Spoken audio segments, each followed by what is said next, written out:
Dios les bendiga a todos, hermanos. Hemos confundido la gracia de Dios, su naturaleza, nosotros los cristianos y la iglesia de hoy. Creemos que porque Dios acepta al pecador tal cual es, como venga, va a recibir de su hijo, de sus hijos y de su iglesia cualquier cosa que ellos hagan. Nada más porque lo hacen para Él. Estamos equivocados. Dios tiene reglas y Él no va a recibir de su iglesia ni de ninguno de sus hijos aquellas cosas que Él no ha demandado o que vayan contaminadas. Soy el pastor Ángel Vázquez y hoy es 24 de mayo del 2020. Debemos de saber que Dios es un Dios de diseño.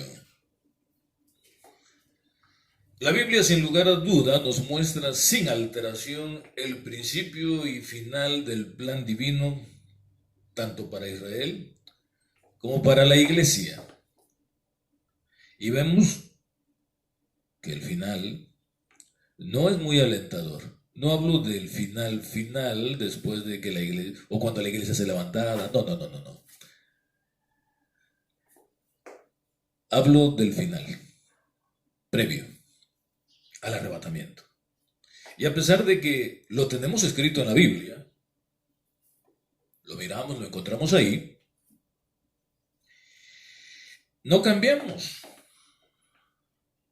y seguimos nuestra misma conducta, porque creemos firmemente que lo que estamos haciendo es lo correcto.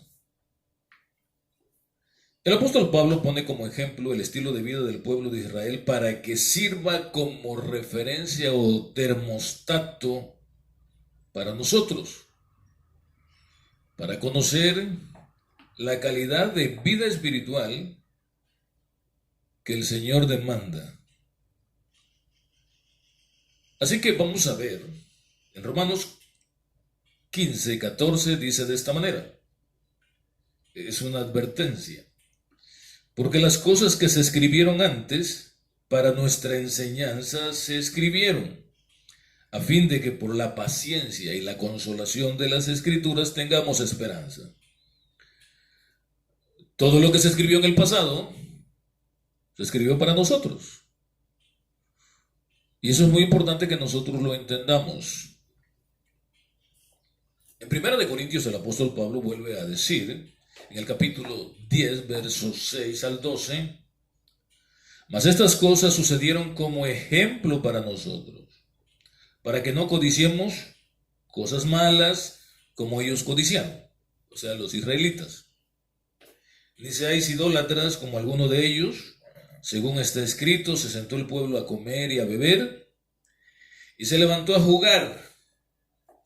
Ni forniquemos como algunos de ellos fornicaron y cayeron en un día 23,000. Ni tentemos al Señor, como también algunos de ellos le tentaron y perecieron por las serpientes. Ni murmuréis como algunos de ellos murmuraron y perecieron por el destructor. Y estas cosas les acontecieron como ejemplo y están escritas para amonestarnos a nosotros, a quienes han alcanzado los fines de los siglos. Así que el que piense estar firme, mire que no caiga. A pesar que estamos en el periodo de la gracia, el apóstol Pablo pone de ejemplo al pueblo de Israel para que la iglesia de Cristo no caiga en los mismos problemas que el pueblo de Israel, en los cuales el pueblo de Israel cayó. Es una advertencia seria. La iglesia de hoy es muy rara. Puedes escoger 10 iglesias diferentes y cada una de ellas tú le vas a notar algo diferente. No hay una identidad general. a excepción de Cristo, ¿verdad? O sea, podemos encontrar que el centro de nuestra creencia es Cristo, pero nuestra conducta, la forma lo que hacemos es variado, completamente variado, que a veces hasta confunden a las personas eh, de lo que uno puede encontrar en las iglesias.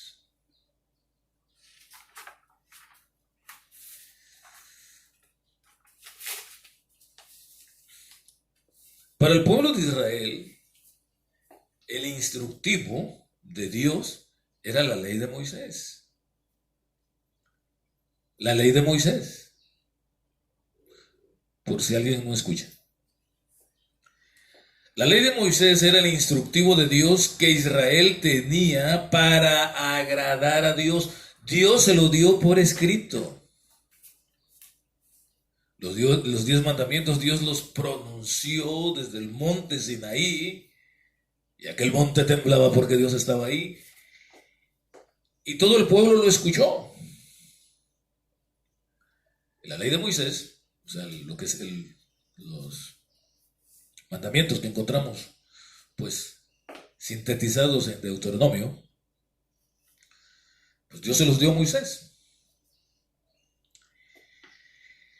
Y todo el pueblo, todo lo que el pueblo debía hacer, el profeta, el rey, el líder, lo que no debían hacer estaba escrita en esa ley. La ley de Moisés, que la encontramos en los primeros 5 libros de la Biblia. Pues 5 libros, pues sería a partir de Éxodo, ¿verdad? Pero siempre decimos 5 libros de la Biblia. Debemos de saber que Dios es el que manda, el que ordena. Se le debe obedecer, pero a veces somos desobedientes a sus órdenes. Notemos el cuidado de Dios al señalar de manera categórica la manera y forma de hacer las cosas que a Él le agradaban. O sea, en la Biblia encontramos cómo Dios le dijo a Moisés lo que tenía que hacer, y se lo decía de manera categórica, lo recalcaba.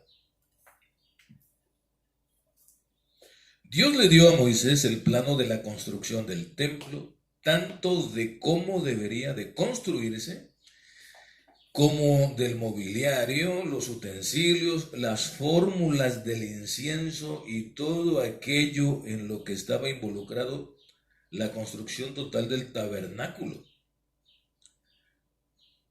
Jehová le dijo, en Éxodo 25 del 1 al 9, dice de esta manera: Jehová habló a Moisés diciendo, di a los hijos de Israel que tomen para mí ofrenda de todo varón que la diere de su voluntad de corazón. Tomaréis mi ofrenda. Esta es la ofrenda que tomaréis de ellos: oro, plata, cobre, azul, púrpura, carmesí, lino fino, pelo de cabras, pieles de carneros teñidas en rojo, pieles de tejones, madera de acacia, aceite para el alumbrado, especias para el aceite de la unción y para el incienso aromático, piedras de ónice y piedras de engaste para el efod y para el pectoral, y harán un santuario para mí, y habitaré en medio de ellos, conforme a todo lo que yo te muestre, el diseño del tabernáculo y el diseño de todos sus utensilios, así lo haréis. Qué detallista. Dios le dijo exactamente lo que debía de pedir a la congregación para la construcción del tabernáculo. Mira, le dice en el verso 40 de ese mismo capítulo, mira y hazlos conforme al modelo que te ha sido mostrado en el monte. Le dijo a Moisés, mira, hazlo conforme al modelo que te ha sido mostrado en el monte.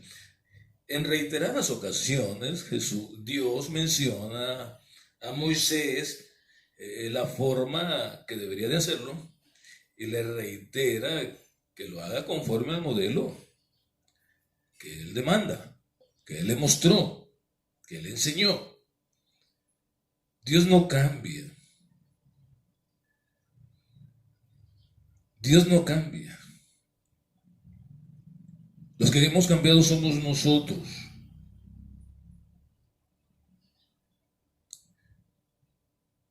Tantas cosas han cambiado en la iglesia de Dios. Las hemos cambiado. Hoy vivimos un evangelio bastante económico. Hemos cambiado el poder de Dios por la novedad. ¿Cuándo se iba a ver en el tiempo pasado iglesias que parecen una discoteca? Luces estroboscópicas. Esas bolas de cristal, ¿verdad? Que están ahí, girando en derredor. Luces de multitud de colores. Yo no estoy diciendo si están bien, si están mal.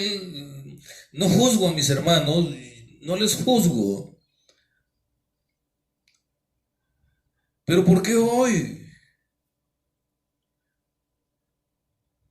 Estamos en vísperas de que el Señor venga. Y hemos metido una gran parte del mundo a nuestra iglesia.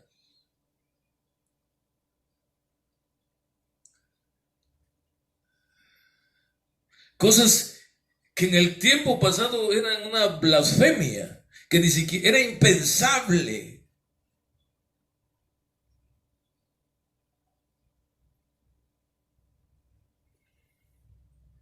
Pero ahí están.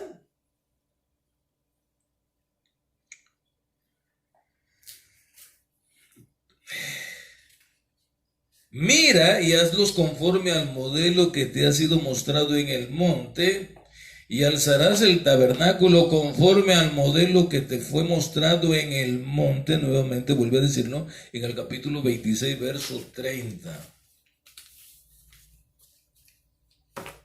Y esta era la hechura del candelero: de oro labrado a martillo. Desde su pie hasta sus flores era labrado a martillo, conforme al modelo que Jehová mostró a Moisés. Así hizo el candelero. Por eso Moisés es muy amado por Dios, porque fue fiel en todo lo que el Señor le dijo. Entonces Dios le respaldaba en todo lo que él hacía. Notemos algo.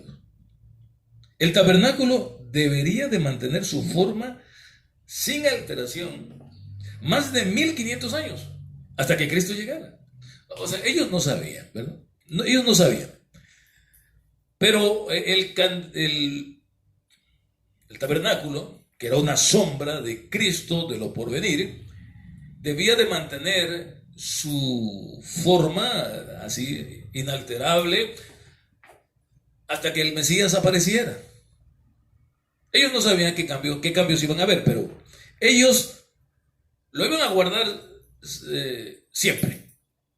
Así que el tabernáculo sin alteración, a excepción de lo que hizo David en su tiempo, que por eso tenemos ahora el tabernáculo de David, porque David pues hizo un tabernáculo donde solamente estaba el arca del pacto. Sacó el arca del pacto y él hizo un tabernáculo donde él ministraba. Este tabernáculo, el tabernáculo de Moisés, debería de mantenerse inalterable hasta que Cristo apareciera. Durante 500 años aproximadamente permaneció sin alteración, hasta que, como dije antes, pues apareció David. No hay cambios, solo hay un cambio por ahí, y el arca del pacto ya no tiene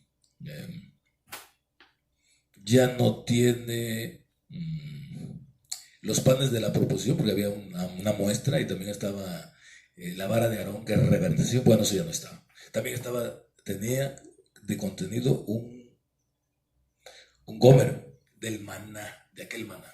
Esas cosas ya no estaban. Cuando posteriormente, David desea hacerle un templo al Señor, porque pues el arca estaba en una tienda. Dios, aunque está de acuerdo con él, le dice que sí va a hacerse, pero que él no lo va a construir, sino que Salomón, su hijo, va a hacerlo. Nuevamente quiero llevarlos a este punto. Cuando David, un hombre, una autoridad, desea construir un templo, porque pues como el arca estaba en una tienda, nuevamente Dios interviene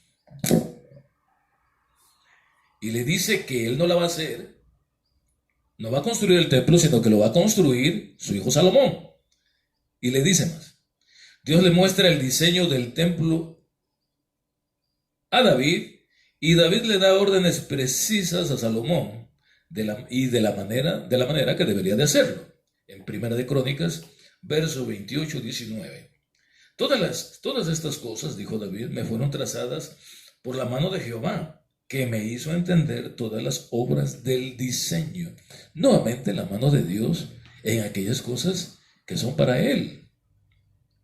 Comenzó Salomón a edificar la casa de Jehová en Jerusalén, en el monte Moriat, que había sido mostrado a David, su padre, en el lugar que David había preparado en la era de Ornán Jebuseo. Así que encontramos que tanto Moisés como David, Dios les da un diseño específico para que fuera construido tanto el tabernáculo como el templo. La Biblia nos dice que el templo, con el paso del tiempo, sufrió cambios. Ya después, muerto David, muerto Salomón, nuevas generaciones surgieron, nuevas generaciones de reyes surgieron. Y ese diseño que Dios les había dado, y que conforme al diseño divino se había hecho ese templo, empezó a sufrir cambios. La Biblia nos dice que el templo, con el paso del tiempo, sufrió cambios. Algunos reyes después de David y Salomón añadieron y quitaron a su arbitrio el mobiliario, así como la forma de ofrecer el sacrificio a Dios. ¿No le suena paralelo esto? Eso es lo que encontramos en la Biblia. Mire lo que dice. En Segunda de Crónicas 16:35 dice que Acaz transformó por completo el mobiliario exterior, o sea, el altar de los sacrificios, el mar de bronce en que descansaban 12 reyes. Bueno, no dice eso, hay que leer el capítulo 16 del segundo libro de Reyes, y lo vamos a ver más adelante. Pero es una referencia como Acaz transformó por completo el mobiliario exterior. Y lo vamos a ver la razón por qué, si nos alcanza el tiempo. Cuando Elías apareció, ya que en el tiempo de Acab, en el reinado de Acab, aparece el profeta Elías. No tenía cobertura. Hoy hablamos tanto de cobertura, ¿verdad? Pues Elías salió como de la nada, de pronto aparece. Y trae un mensaje tronante, desafiante, y trae un lamento divino. Dios, a través de Elías, muestra que está molesto. Es un mensaje de juicio y de un llamado al arrepentimiento, ¿no? Vive Jehová, ante cuya presencia estoy, que no habrá lluvia ni rocío de lluvia en todo este tiempo, sino por mi palabra. Tremendo. Y desaparece.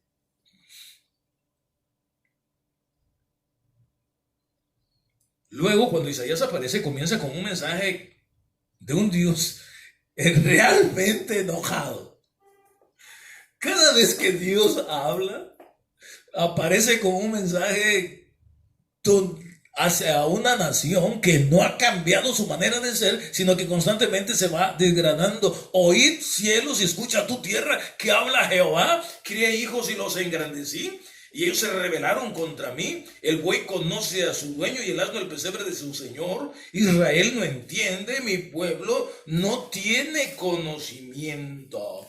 Oh, gente pecadora, pueblo cargado de maldad, generación de malignos. Hijos depravados, dejaron a Jehová, provocaron a ir al Santo de Israel, se volvieron atrás. O sea, pues encontramos a un Dios enojado. Pero el pueblo seguía igual. Porque el pueblo siempre piensa que está bien. Mire, a Elías lo persiguieron. A Elías lo persiguieron porque, pues, hizo un juicio por ahí, ¿verdad? Y Jezabel dijo, hay que matarlo. A Isaías, según la tradición, también lo mataron. Dice que la tradición judía, cuando decimos tradición, estamos hablando de los escritos que hay, historia. Dice que lo pusieron entre dos tablas y lo aserraron.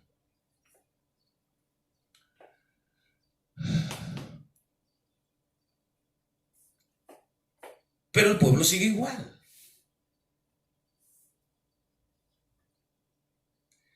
Sigue igual porque cree que los malos son los otros. O sea, ese que viene a molestar. Porque mientras uno tenga el templo, esté yendo a la iglesia y esté adorando a Dios, no importa si eres mentiroso, desobligado, desobediente, irresponsable, mentiroso, deshonesto. Y son cosas que a veces no se notan mucho, pero lo hacen.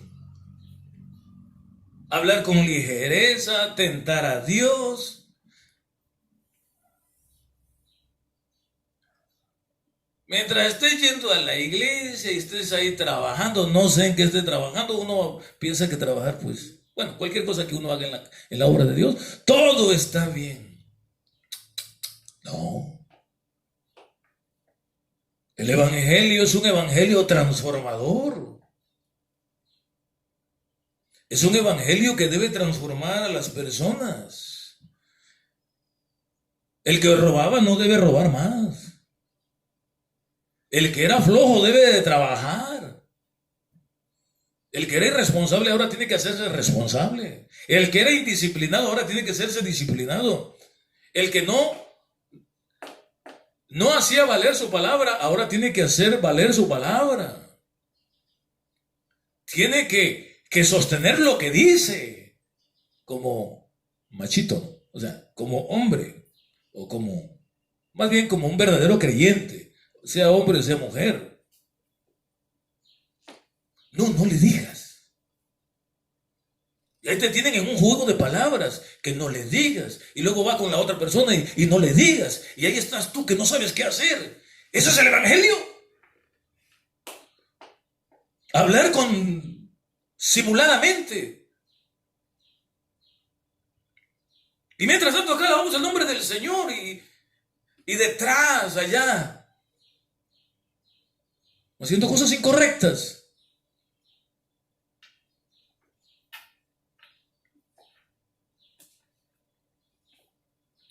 Luego apareció Jeremías con su mensaje. El mensaje de Jeremías estaba dirigido que a pesar del juicio divino, si se tomaba en cuenta la misericordia de Dios, podía la persona... Sí. Lo que pasa que en el tiempo de Jeremías, el Señor pues habló y decía a través de Jeremías que si una persona escuchaba la voz de Dios y se rendía ante los babilonios, pues que tenían rodeada a Jerusalén, pues su vida sería por botín. Ese era el mensaje del Señor, porque ya el juicio estaba determinado. Ya Dios había determinado un juicio. Y la voz de Dios decía, el que se pasara con los babilonios, le iba a ir bien. Y ellos miraron que eso era traición. El ser humano nunca gusta obedecer a Dios. Y no podemos conocer los tiempos. ¿Cuándo debemos de hablar? ¿Cuándo debemos de callarnos? Eclesiastés dice que para todo hay tiempo. Tiempo de amar, tiempo de odiar, tiempo de recoger piedras, tiempo de esparcir piedras. En fin, todo tiene un tiempo. Nosotros no conocemos los tiempos. Jesús dijo, conocéis las señales de los cielos y las señales de los tiempos. No sabéis. No sabemos el tiempo en que estamos viviendo. Hablamos que Cristo está a la puerta, pero nuestras vidas no cambian porque no sabemos cómo cambiar. Es como el esclavo que nació siendo esclavo y para él la esclavitud, eso es la vida. Los recién convertidos vienen a los pies de Cristo. Vienen y pues entran y ellos miran y se convierten y comienzan a hacer aquellas cosas que miran dentro de la iglesia, en lugar de ir a la palabra de Dios para saber qué clase de santidad Dios quiere.